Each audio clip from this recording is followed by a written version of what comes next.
Hi everyone and welcome to another room tour vlog. If you're new to my channel, my name is Kelly. I mainly do travel, lifestyle and Disney vlogs, but today I'm actually staying at the Travelodge in Southampton Central for a night stay just before we go on a P&O Arvia Cruise. So I thought I'd give you a quick room tour just to show you what this Travelodge has to offer. So this is room 211 in the Travelodge in Southampton Central. This is the back of the door here with the fire evacuation plan. And then as you walk in, so this is as you walk in, this would be the view, obviously not with all our bags and things here. Then just to your left you have the bathroom. No shampoo and conditioners in here, so you've got a hair and body wash and that's about it, but you've just got a normal shower head and a nice size shower. It does have a shower curtain, which I'm not a fan of. We've got some towels. Nice sink area here, the loo, toilet paper, and obviously our bits are on there, but this is the bathroom. And then as you come out, you come into the bedroom. Sorry about all the mess, but we've just kind of moved in. But this is the bed. It's a good sized double bed, and you've got a hanging space there for the clothes. We've got the window shut because it is extremely hot. You will notice there is a fan here. There is no air conditioning in this room whatsoever, and at the moment it is incredibly warm. We do have a TV on the wall, as you can see there. And then you've got a full-length mirror just here. Hello. And this did come with tea and coffee facilities just here. You've got a desk and a chair, which we're having to use at the moment. Our suitcases are here, another chair just here, and as I say, the hanging section here. And our view outside from the curtain is literally a block of flats, so we're just off the main road here. But it is very close, so just off to the right hand side is the West Quay Shopping Centre. So as I say, you are quite close to the town here. You've got the West Quay Shopping Centre just up the top of this road, and at the bottom of the road is the cruise terminals. I just want to show you some other bits and bobs as well. So you do have a desk light here. This desk light doesn't work, but you do have some USB ports here should you need them to charge your phones and what have you.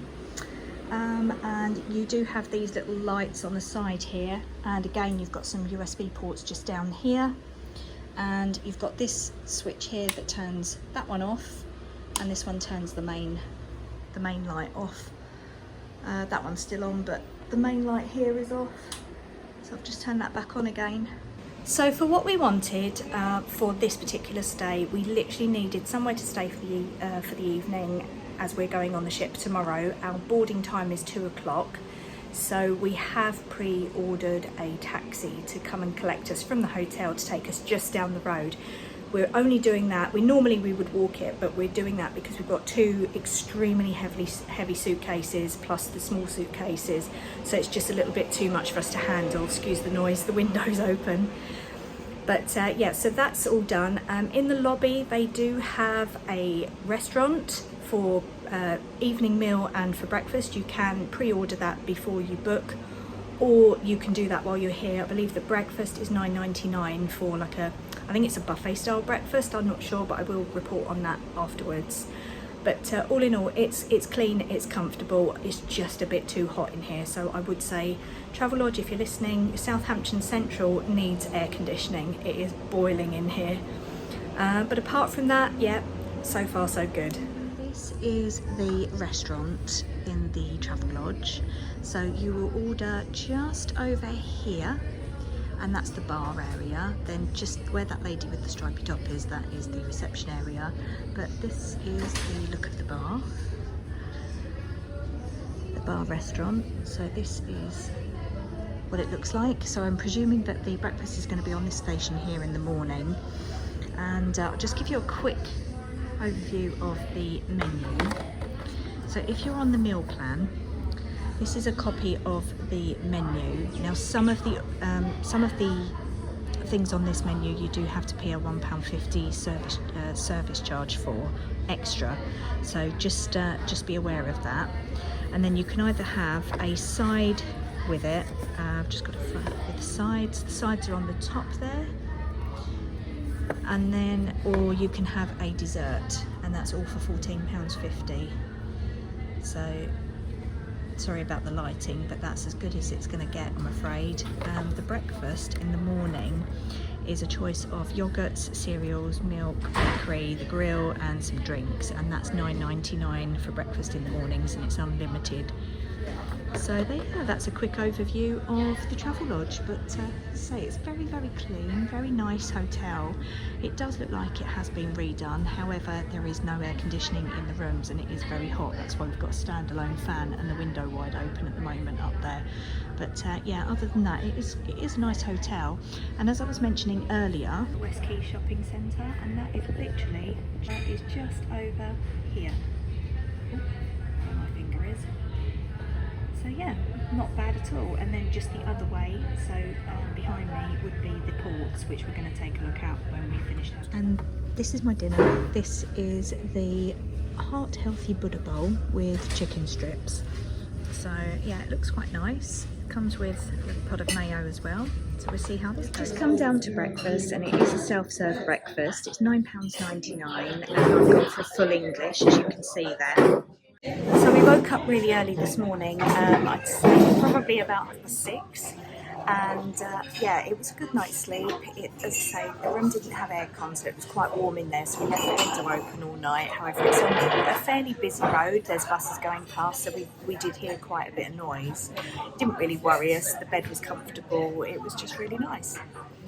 So as I say, the choice of breakfast is really good. You've got your full English, you've got cereals and fruits, toast, all sorts of things like that. So it's a pretty good price for the £9.99. But as I say, yeah, although it's had a refresh, I still feel like it's quite more dated in other ways. So you've got a radiator instead of air conditioning. You've got, there's like a blowing fan, an oscillating fan in the room instead of air conditioning. So again, that was kind of like a big thing. But yeah, for the price it was okay, and we're getting on the ship today as well. So we're back in the room now from having breakfast, and I will say yes, the breakfast was absolutely lovely. I will say we had a very, very comfortable sleep last night. However, it was very warm due to the lack of air conditioning. I know I've mentioned that a few times. Yeah, all in all it was okay, it wasn't too bad. I probably wouldn't stay in this one again if I'm absolutely honest, just because I just found the Premier Inn a little bit better that we stayed in a couple of years ago, and they've just had a big refresh as well, so I would prefer to stay there. But hey, however, this room is fine, it's perfectly adequate, the bed was comfortable, it was fine. So that ends the room tour and the review of the Travelodge at Southampton Central. If you like these videos, please give it a like. Please subscribe to see my future vlogs. We are just about to embark on P&O Arvia, so there will be a whole series of vlogs due to that particular sailing too. So enjoy those, and I'll see you next time. Stay magical. Bye.